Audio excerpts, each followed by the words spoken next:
حضور سجدے میں امت کی بخشش کے لیے رو رہے تھے۔ اچانک حضرت جبرائیل علیہ السلام آئے اور کہا، حق تعالیٰ کی قسم میں اپنا یہ ایک عمل حضور صلی اللہ علیہ وآلہ وسلم کی امت کو دیتا ہوں۔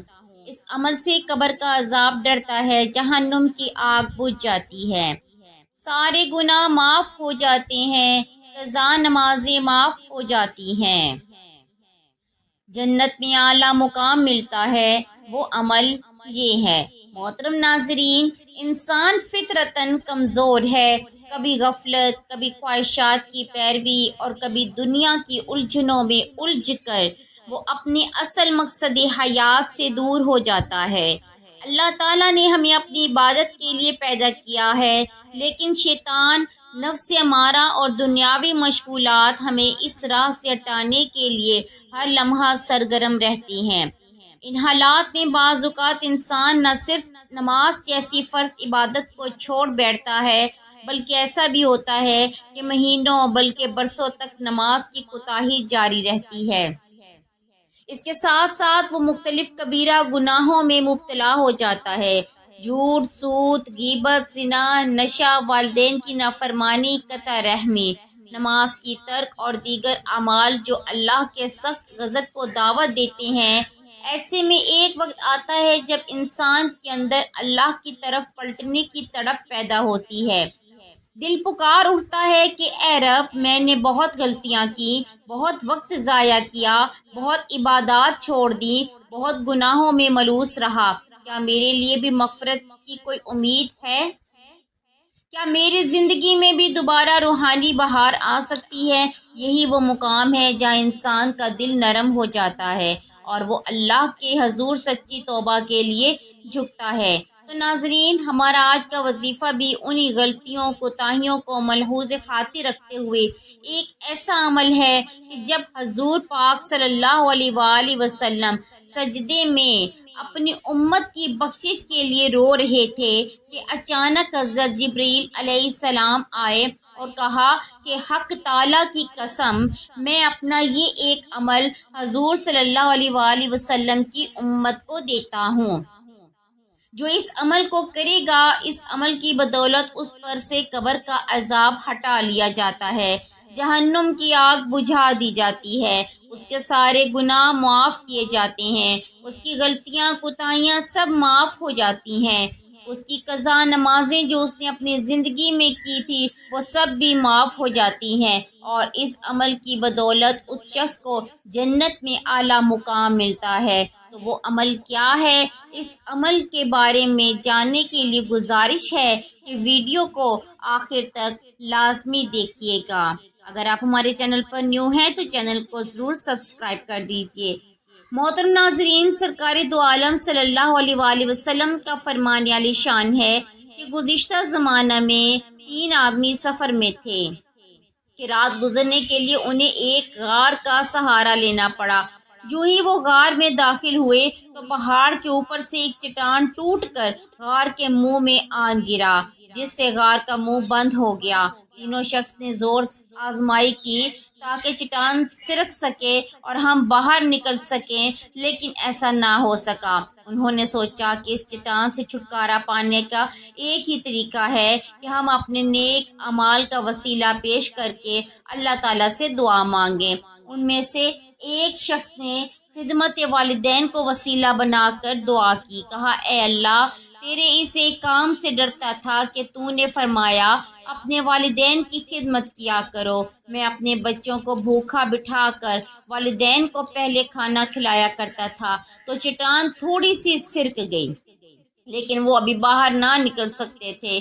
دوسرے نے اس طرح دعا کی، میری ایک چچا زاد بہن تھی جو مجھے سب سے زیادہ محبوب تھی، میں نے کئی مرتبہ اس سے بری خواہش کا اظہار کیا مگر اس نے انکار کر دیا، یہاں تک کہ وہ قحط سالی میں مبتلا ہوئی اور مدد حاصل کرنے میرے پاس آئی تو میں نے اسے 100 دینار اس شرط پر دے کہ وہ میرے ساتھ تنہائی میں جائے، لہٰذا وہ مجبور اس پر تیار ہو گئی۔ جب ہم تنہائی میں پہنچے اور میں نے اپنی خواہش پوری کرنا چاہی تو اس نے کہا اللہ تعالیٰ سے ڈرو اور یہ گناہ مت کرو۔ یہ سن کر میں اس گناہ سے رک گیا اور وہ دینار بھی اسی کو دے دیے۔ اے اللہ، اگر میرا یہ عمل تیری رضا کے لیے تھا تو ہماری یہ مصیبت دور کر دے۔ چٹان کچھ اور سرک گئی مگر وہ ابھی بھی باہر نہ نکل سکتے تھے۔ تیسرے نے ایک مزدور کو اس کی امانت دینے کا وسیلہ بنایا، یعنی ایک مزدور جو مجھ سے بھی کمزور تھا۔ اس نے اپنی امانت میرے پاس چھوڑی اور میں نے اس کو تیرے ڈر سے اس مزدور کو لٹا دیا اور عرض کی اے اللہ تعالیٰ، اگر میرا یہ عمل محض تیری رضا جوئی کے لیے تھا تو ہمیں اس پریشانی سے نجات دلا دے۔ چنانچہ چٹان مکمل طور پر ہٹ گئی اور وہ نکل کر چل پڑے۔ ایک حبشی نے سرکار مدینہ صلی اللہ علیہ وآلہ وسلم کی بارگاہ میں عرض کی یا رسول اللہ صلی اللہ علیہ وآلہ وسلم، میرے گناہ بے شمار ہے، کیا میری توبہ بارگاہ الہی میں قبول ہو سکتی ہے؟ آپ صلی اللہ علیہ وآلہ وسلم نے ارشاد فرمایا کیوں نہیں؟ اس نے عرض کی کہ کیا وہ مجھے گناہ کرتے ہوئے دیکھتا بھی رہا؟ ارشاد فرمایا ہاں، وہ سب کچھ دیکھتا رہا ہے۔ یہ سن کر حبشی نے ایک چیخ ماری اور زمین پر گرتے ہی جاں بحق ہو گیا۔ امیر المومنین حضرت سیدنا عثمان غنی رضی اللہ تعالی عنہ جب کسی کی قبر پر تشریف لے جاتے تو اس قدر روتے کہ آپ کی داڑھی مبارک آنسو سے تر ہو جاتی۔ آپ کی خدمت میں عرض کی گئی جنت اور دوزخ کے تذکرے پر آپ اتنا نہیں روتے جتنا کہ قبر پر روتے ہیں۔ تو ارشاد فرمایا میں نے نبی کریم صلی اللہ علیہ وآلہ وسلم سے سنا ہے کہ قبر آخرت کی سب سے پہلی منزل ہے۔ اگر صاحب قبر نے اس سے نجات پالی تو بعد میں قیامت کا معاملہ آسان ہے، اور اگر اس سے نجات نہ پائی تو بعد کا معاملہ زیادہ سخت ہے۔ پھر فرمایا قبر کا منظر سب منظر سے زیادہ ہولناک ہے۔ قبریں جو اوپر سے ایک جیسی دکھائی دیتی ہیں، ضروری نہیں کہ ان کی اندرونی حالت بھی ایک جیسی ہو۔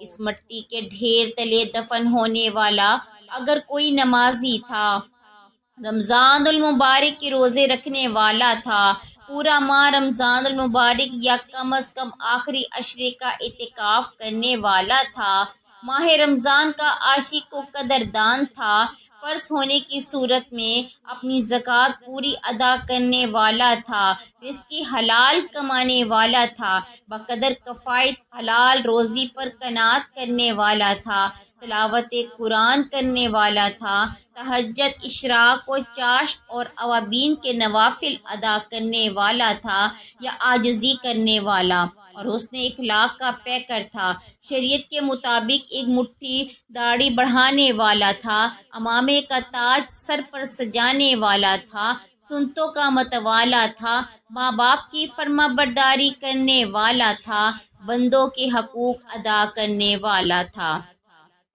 اللہ پاک اور اس کے پیارے محبوب صلی اللہ علیہ وآلہ وسلم کا چاہنے والا تھا، صحابہ کرام رضی اللہ تعالی عنہ اور اہل بیت اعظام اور اولیاء کرام کا دیوانہ تھا۔ تو اس کی قبر جو اوپر سے مٹی کی چھوٹی سی ڈھیری نما دکھائی دے رہی ہے، ہو سکتا ہے کہ اللہ پاک اور اس کے رسول صلی اللہ علیہ وآلہ وسلم کے فضل و کرم سے اس کا اندرونی حصہ تا حد نگاہ وسیع ہو چکا ہو، قبر میں جنت کی کھڑکی کھلی ہوئی ہو اور اس مٹی کے ظاہری ڈھیلے تلے جنت کا حسین باغ موجود ہو، دوسری طرف اسی مٹی کے ڈھیر تلے دفن ہونے والا اگر بے نمازی تھا، رمضان المبارک کے روزے جان بوجھ کر برباد کرنے والا تھا، رمضان المبارک کی راتوں میں گلیوں کے اندر کھیلوں کے ذریعے مسلمانوں کی عبادتوں یا نیند میں خلل ڈال کر تکلیف پہنچانے اور دل آزاری کا سبب بننے والا تھا، فرض ہونے کے باوجود زکوٰۃ کی ادائیگی میں بخل کرنے والا تھا، حرام روزی کمانے والا تھا، رشوت کا لین دین کرنے والا تھا، لوگوں کی قرضے دبانے والا تھا، شراب پینے والا تھا، جوا والا تھا، شراب جوئے کے اڈے چلانے والا تھا، مسلمانوں کی بلا اجازت دل آزاریاں کرنے والا تھا، مسلمانوں کو ڈرا دھمکا کر بھتا وصول کرنے والا تھا، چوری کرنے والا تھا، ڈاکہ ڈالنے والا تھا، امانت میں خیانت کرنے والا تھا، یا زمینوں پر ناجائز قبضے کرنے والا تھا، یا بے بس کسانوں کا خون چوسنے والا تھا، یا اقتدار کے نشے میں بدمست ہو کر ظلم و ستم کی آندھیاں چلانے والا تھا، یا فلمیں ڈرامے دیکھنے والا یا دکھانے والا تھا، گانے باجے سنانا اور سننے والا تھا، گالی گلوچ، جھوٹ، غیبت، چغلی، تہمت، بدگمانی اور تکبر کا عادی تھا، یا ماں باپ کا نافرمان تھا۔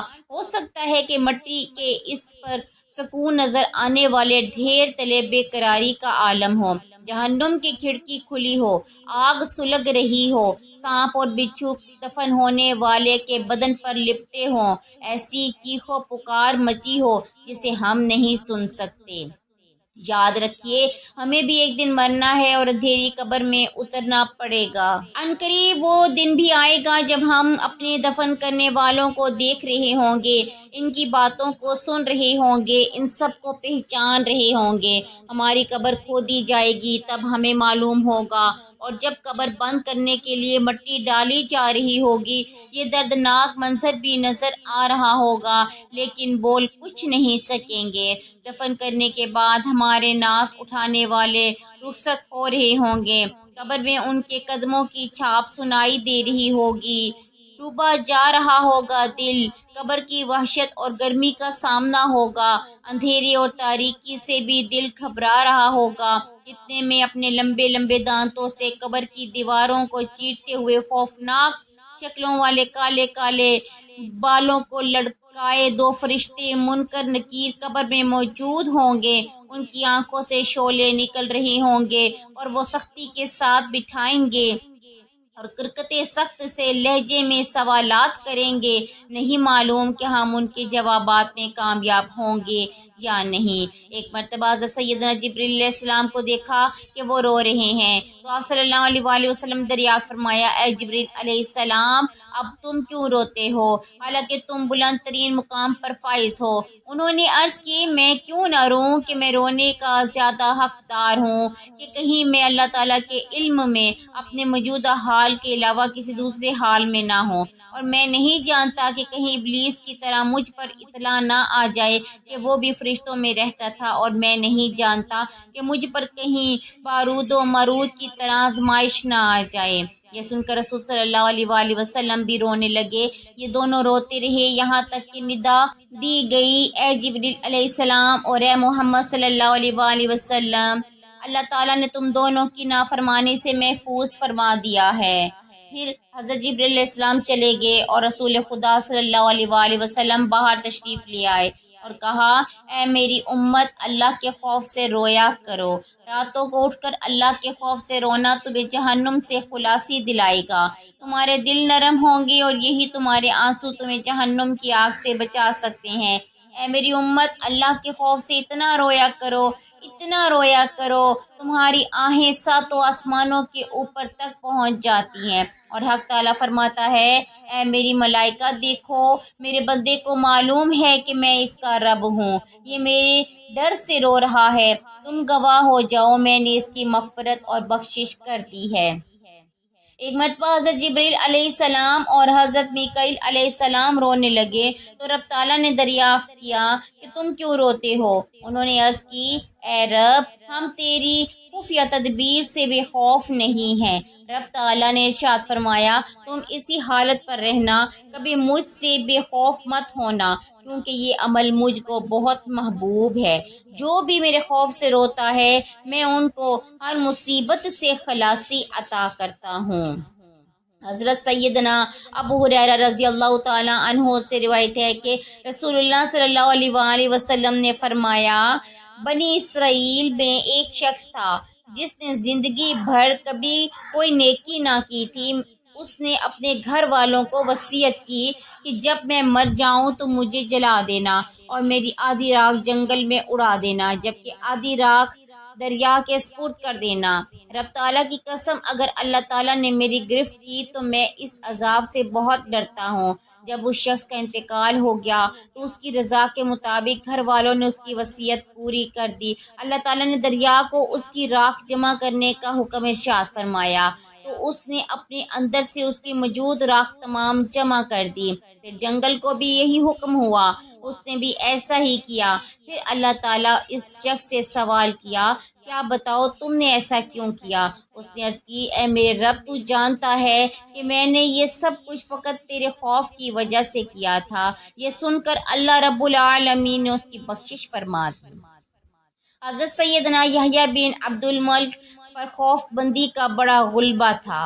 آپ دن رات روتے رہتے، یہاں تک کہ آپ کی آنکھوں میں ہمیشہ آشوب چشم جیسی سرخی رہتی تھی۔ یہ دیکھ کر بعض لوگوں نے عرض کی، حضور، آپ کی آنکھوں کا علاج یہی ہے کہ آپ رونا چھوڑ دیں۔ آپ نے فرمایا، اگر یہ آنکھیں اللہ کے خوف سے رونا چھوڑ دیں تو پھر ان میں کون سی بھلائی باقی رہ جائے گی؟ حضرت سیدنا عبداللہ بن مسعود رضی اللہ تعالی عنہ کے خاص شاگرد ہیں۔ آپ پر خوف خدا کا بڑا غلبہ تھا۔ جب حرم کعبہ میں جاتے تو کہتے، میں کس طرح کعبے کا طواف کروں؟ ہائے، مجھے بڑی شرم آتی ہے کہ جو قدم گناہ کی طرف چل چکے ہیں، میں ان گناہ گار قدموں کو خدا کے مقدس گھر کے پاس کس طرح رکھوں؟ یہ کہہ کر آپ زاروں کی طرح رونے لگے۔ آپ کے سامنے کوئی اللہ تعالیٰ کے کہر و جلال کا تذکرہ کر دیتا تو آپ مرغ بسمل کی طرح زمین پر تڑپنے لگتے۔ ایک مرتبہ آپ کے سامنے کسی نے کہہ دیا کہ فلاں آدمی بڑا متقی ہے تو آپ نے فرمایا، خاموش رہو، تم نے کسی متقی کو کبھی دیکھا بھی ہے؟ ارے نادان، متقی کہلانے کا حقدار وہ شخص ہے کہ اگر اس کے سامنے جہنم کا ذکر کر دیا جائے تو خوف الہی کے سبب اس کی روح پرواز کر جائے۔ حضرت سیدنا مالک بن دینار ایک مرتبہ قبرستان کے پاس سے گزر رہے تھے۔ آپ نے دیکھا کہ لوگ ایک مردے کو دفن کر رہے ہیں۔ یہ دیکھ کر آپ بھی ان کے قریب جا کر کھڑے ہو گئے اور قبر کے اندر جھانک کر دیکھنے لگے۔ اچانک آپ نے رونا شروع کر دیا اور اتنا روئے کہ زمین پر گر پڑے۔ لوگ اس کو دفن کرنے کے بعد آپ کو چارپائی پر ڈال کر گھر لے آئے۔ کچھ دیر بعد حالت سنبھلی، آپ ہوش میں آئے تو لوگوں سے فرمایا، اگر مجھے خدشہ نہ ہوتا کہ لوگ مجھے پاگل سمجھیں گے اور گلی کے بچے میرے پیچھے شور مچائیں گے تو میں پھٹے پرانے کپڑے پہنتا، سر میں خاک ڈالتا اور بستی بستی گھوم کر لوگوں سے کہتا، اے لوگو، جہنم کی آگ سے بچو۔ اور لوگ میری یہ حالت دیکھنے کے بعد اللہ تعالیٰ کی نافرمانی نہ کرتے۔ خوف خدا سے رویا کرو، یہ سب کو گلی گلی میں کہتا۔ پھر جب آپ کے وصال کا وقت قریب آیا تو اپنے شاگردوں کو یہ وصیت فرمائی، میں نے تمہیں جو کچھ سکھایا اس کا حق ادا کرنا۔ جب میں مر جاؤں تو میری پیشانی پر بغیر روشنائی کے یہ لکھوا دینا، یہ مالک بن دینار ہے جو اپنے آقا کا بھاگا ہوا غلام ہے۔ پھر مجھے قبرستان لے جانے کے لیے چارپائی پر مت ڈالنا، بلکہ میری گردن میں رسی ڈال کر ہاتھ پاؤں باندھ کر اس طرح لے جانا جیسے کسی بھاگے ہوئے غلام کو باندھ کر منہ کے بل گھسیٹتے ہوئے اس کے آقا کے پاس لے جایا جاتا ہے۔ قیامت کے دن جب مجھے قبر سے اٹھایا جائے تو 3 چیزوں پر غور کرنا۔ پہلی چیز کہ اس دن میرا چہرہ سیاہ ہوتا ہے یا سفید۔ دوسری چیز کہ جب اعمال نامے تقسیم کیے جا رہے ہوں تو مجھے نامہ اعمال دائیں ہاتھ میں ملتا ہے یا بائیں بازو میں۔ تیسری چیز یہ کہ جب میں میزان عدل کے پاس کھڑا کیا جاؤں تو میری نیکیوں کا پلڑا بھاری ہوگا یا گناہوں کا۔ یہ کہہ کر آپ رونے لگے اور کافی دیر آنسو بہانے کے بعد ارشاد فرمایا، کاش میری ماں نے مجھے نہ جنا ہوتا، مجھے قیامت کی ہولناکیوں اور ہلاکتوں کی خبر ہی نہ ہوتی، نہ ہی مجھے ان کا سامنا کرنا پڑتا۔ پھر جب رات کا وقت ہوا تو آپ کی حالت غیر ہونے لگی۔ اسی وقت غیب سے آواز آئی، مالک بن دینار، قیامت کی ہولناکیوں اور دشتوں سے امن پا گیا۔ آپ کے ایک شاگرد نے یہ آواز سنی تو دوڑ کر آپ کے پاس پہنچا۔ اس نے دیکھا کہ آپ پر نزا کی حالت طاری تھی۔ آپ انگشت شہادت آسمان کی طرف بلند کر کے کلمہ طیبہ کا ورد کر رہے تھے۔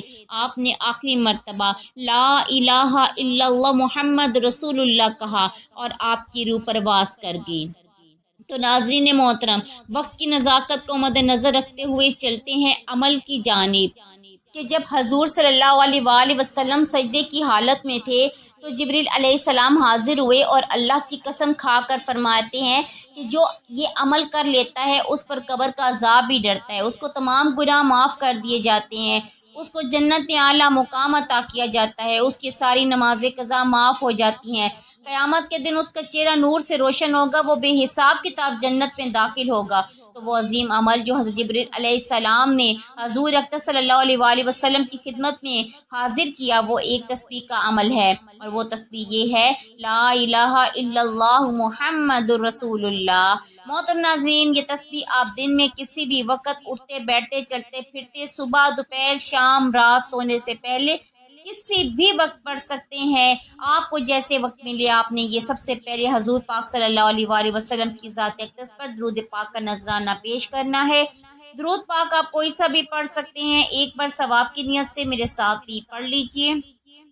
اللہم صلی علی محمد وعلی آل محمد کما صلیت علی ابراہیم وعلی آل ابراہیم انک حمید مجید۔ اللہم بارک علی محمد وعلی آل محمد کما بارکت علی ابراہیم وعلی آل ابراہیم انک حمید مجید۔ درود پاک پڑھنے کے بعد آپ نے ایک تسبیح لا الہ الا اللہ محمد رسول اللہ کی پڑھنی ہے۔ یہ تسبیح آپ ہاتھوں پر گن کر بھی پڑھ سکتے ہیں، اگر آپ کے پاس تسبیح موجود ہے تو ایک تسبیح آپ نے کلمہ طیبہ کی پڑھنی ہے، اس کے بعد آپ نے 7 مرتبہ سورہ فاتحہ کی تلاوت کرنی ہے۔ سورۃ فاتحہ ہر کسی کو آتی ہے، یہ قرآن مجید کی سب سے پہلی سورت ہے۔ بسم اللہ الرحمن الرحیم، الحمد للہ رب العالمین الرحمن الرحیم مالک یوم الدین ایاک نعبد و ایاک نستعین اہدنا الصراط المستقیم صراط الذین انعمت علیہم غیر المغضوب علیہم ولا الضالین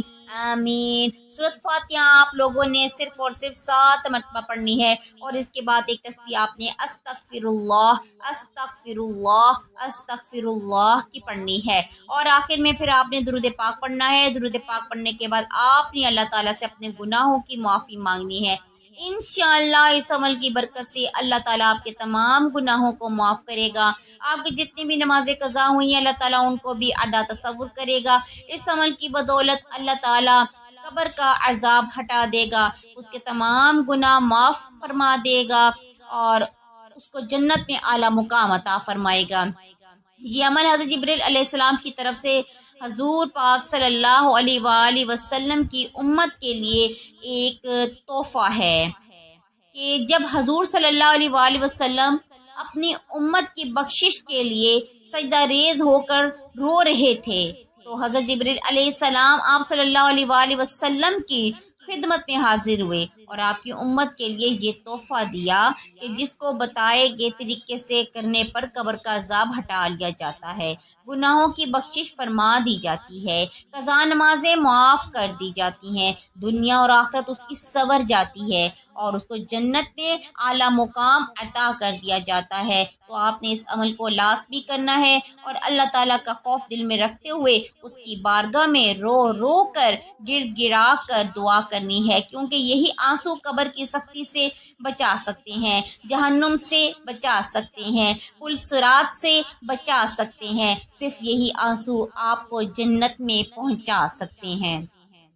جو آنسو خدا کے خوف سے بہے وہی تمہارا کل سرمایہ ہے، وہی تمہارا کل سرمایہ ہے۔ اللہ تبارک و تعالیٰ سے دعا ہے میرے تمام مسلمان بہن بھائیوں کے بچوں کو اللہ پاک اپنے حفظ و امان میں رکھے، نیکی کی بات کو سننے سمجھنے اور اس پر عمل کرنے کی توفیق عطا فرمائے، میرا سنانا آپ کا سننا اپنی بارگاہ الہی میں قبول و منظور فرمائے، آمین یا رب العالمین۔ ناظرین، گزارش ہے کہ اللہ تعالیٰ کے 99 ناموں میں سے کوئی ایک نام لکھ کر کمنٹ میں ضرور شیئر کریں۔ اللہ تعالیٰ ہم سب کا حامی و ناصر ہو۔ جزاک اللہ۔ اللہ حافظ۔